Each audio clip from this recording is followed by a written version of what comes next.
கட்சி தொடங்குகிறார் நடிகர் விஜய். பாஜக வலையில் விழுவாரா? அரசியல்ல பரபரப்பையும் எதிர்பார்ப்பையும் உருவாக்கி வைத்திருக்கிறார் நடிகர் விஜய் தான் சொல்லணும். பிப்ரவரி முதல் வாரத்தில் அவர் தன்னுடைய கட்சியை தேர்தல் ஆணையத்திலும் பதிய போவதா சொல்லப்படுது.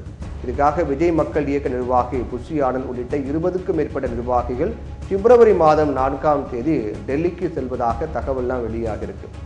உள்ளாட்சி தேர்தலின் போது விஜய் மக்கள் இயக்கத்தினர் போட்டியிட்ட பெரும்பாலான இடங்கள்ல வெற்றி பெற்றாங்க. அவங்கள கூப்பிட்டு விஜய் வாழ்த்து தெரிவித்ததோட மக்கள் ஆதரவு பெறும் விதத்தில் பணியாற்றணும் அப்படின்னு அறிவுரை வழங்கியிருக்காரு. இதையடுத்து 10ஆம் வகுப்பு 12ஆம் வகுப்பில் நல்ல மதிப்பெண்களை பெற்றவர்களை சொந்த செலவில் அவங்களுக்காக நிறைய செலவு பண்ணி சொந்த செலவிலேயே சென்னைக்கு வரவழைத்து விருந்து வைத்து வைர நெக்லஸ் உள்ளிட்ட பரிசுகளை வழங்கினார். காசுக்காக ஓட்டுகளை விற்காதீர்கள் அப்படின்னு எதிர்கால தலைமுறையினரான மாணவர்களுக்கு அவர் வேண்டுகோள் வைத்ததுதான் அரசியலில் பஞ்சாக பார்க்கப்பட்டது. அம்பேத்கர், மருதுபாண்டியர் சிலைகளுக்கு மாலை அணிவித்து மரியாதை செலுத்துமாறு விஜய் மக்கள் இயக்க நிர்வாகிகளை கேட்டுக்கிட்டார். இதன் மூலம் சமூக நீதிக்கு விஜய் குரல் கொடுப்பார் அப்படின்னு மறைமுகமாக பேசப்பட்டது. பெட்ரோல் விலை உயர்வை எடுத்து காட்டும் விதமா அவர் சைக்கிள்ல பயணம் மேற்கொண்டது விவாத பொருளாகிறது. அப்போ அவருக்கு பாஜகவினர் சிலர் மத சாயம் பூச முயற்சி பண்ணாங்க. ஆனா கோவில்களுக்கும் அவர் போக தவறல. நெற்றியில எப்பவுமே பொட்டுடைய நிகழ்ச்சிகளை கலந்துகிட்டார்.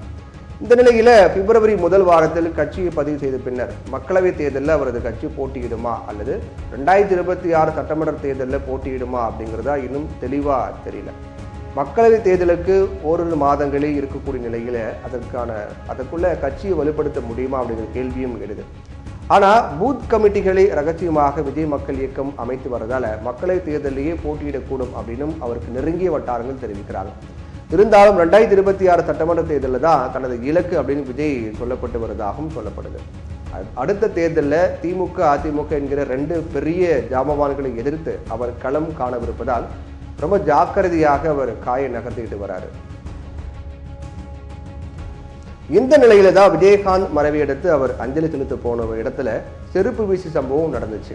இதுக்கு பின்னால் அரசியல் இருப்பதாக சொல்லப்படுது. விஜயகாந்த் ரசிகர்கள் விஜய் மக்கள் அணி திரண்டு வருவார்களோ அப்படிங்கிற அரசியல் தான் அது. ஆனா விஜய் அந்த சம்பவத்தை விமர்சிக்காம கடந்து போயிட்டார்.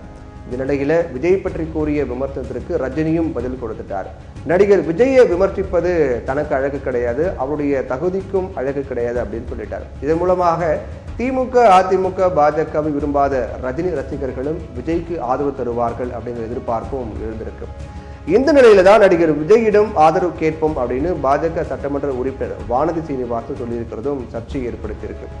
ஏற்கனவே விஜய் கட்சி ஆரம்பிக்கும் பட்சத்தில் 18 MP தொகுதிகளை தர தயார் அப்படின்னு பாஜக கூறியதாக தகவல்கள்லாம் கசிய விடப்பட்டது.